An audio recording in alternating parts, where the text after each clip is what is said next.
आगे बढ़ते हैं।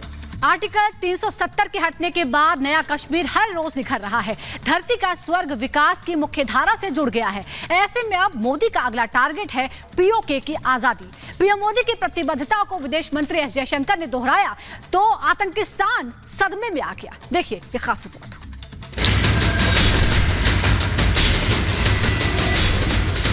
पीओके भारत का था, पीओके भारत का है, पीओके भारत का रहेगा। PoK which is a part of India returns to India. ये सिर्फ दो तस्वीरें नहीं बल्कि पीओके को लेकर भारत की प्रतिबद्धता है। ये विश्व में भारत के बढ़ते कद का सबूत है। ये नक्शे बता रहे हैं कि कश्मीर हमारा था, हमारा है और हमारा ही रहेगा। पहली तस्वीर भारत की संसद में लगी है जिसमें अखंड भारत को उकेरा गया है।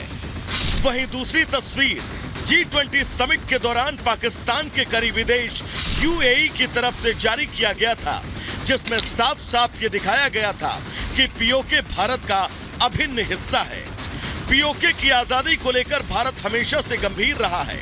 पीओके में इस्लामाबाद के जुल्म को देखते हुए मुस्लिम देश भी पाकिस्तान का साथ छोड़ने लगे हैं। अब इन दो तस्वीरों को देखिए। पहली तस्वीर कश्मीर की है जहां अमन, विकास और विश्वास की नई सुबह है। आतंक और पत्थरबाजी की मार झेल चुका कश्मीर पिछले 10 सालों में पूरी तरह बदल चुका है। कश्मीर की नई सूरत देखकर पीओके में आजादी की मांग उठने लगी है। कंगालिस्तान के जुल्म से तंग आकर यहां का हर बाशिंदा नए भारत की ओर उम्मीद लगाए बैठा है।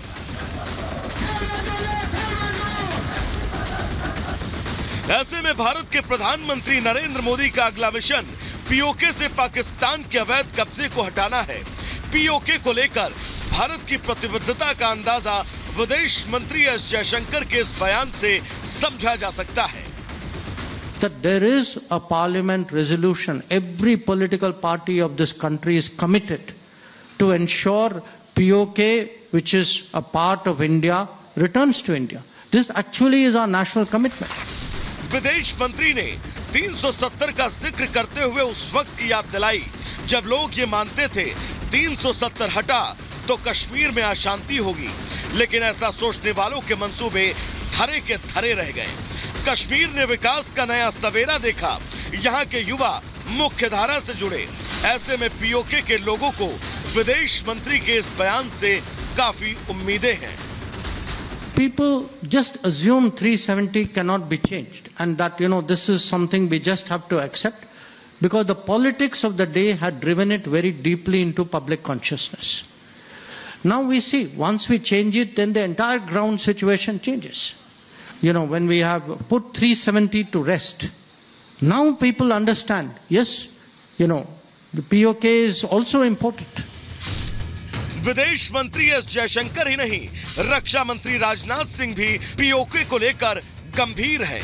रक्षा मंत्री ने दो टूक शब्दों में पाकिस्तान को चेतावनी दी थी कि भारत पाक अधिकृत कश्मीर पर अपना दावा कभी नहीं छोड़ेगा। खुद हम मानते हैं पीओके भारत का था, पीओके भारत का है, पीओके भारत का रहेगा। पीओके के लोग खुद ही डिमांड करेंगे। कश्मीर में जिस तरीके से डेवलपमेंट हो रहा है, जिस तरीके से अमन अमान की स्थिति जम्मू कश्मीर में पैदा हुई है और भारत जितनी तेजी के साथ आगे बढ़ रहा है, तो मुझे लगता है सारी स्थितियां जैसी बन रही हैं उसमें पीओके के लोग खुद ही कहेंगे कि हम भारत के साथ जाना चाहते हैं, हम अपने जम्मू कश्मीर के साथ जाना चाहते हैं। रक्षा मंत्री का यह दावा यूं ही नहीं है, बल्कि इस दावे के पीछे नए कश्मीर की तस्वीर है जो अनुच्छेद 370 हटने के बाद तैयार हुई। चलिए अब उन आंकड़ों पर नजर डालते हैं जिसकी वजह से कश्मीर एक बार फिर धरती का स्वर्ग बन गया। आर्टिकल 370 हटने के बाद कश्मीर में सेना पर होने वाली पत्थरबाजी पूरी तरह बंद हो गई। सरकार के मुताबिक 2018 में कश्मीर में पत्थरबाजी की 1767 घटनाएं हुई, जबकि 2023 में ऐसी एक भी घटना नहीं हुई। 2018 से 22 के बीच आतंकी गतिविधियों में 45% की कमी। 2018 में आतंकी गतिविधियों में 143 मामले सामने आए, जबकि 2022 में आंकड़ा घटकर 14 रह गया। कश्मीर में अमन कायम हुआ तो टूरिस्ट भी खिंचे चले आए। 2023 में जम्मू कश्मीर में रिकॉर्ड 2 करोड़ से ज्यादा टूरिस्ट पहुंचे। नए कश्मीर के ये नए आंकड़े ही पाक अधिकृत कश्मीर के लोगों को भारत से जोड़ रहे हैं। मोदी सरकार भी पीओके को लेकर गंभीर है।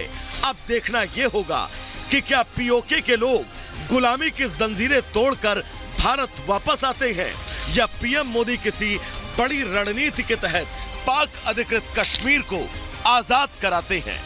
Bureau report, Republic Bharat.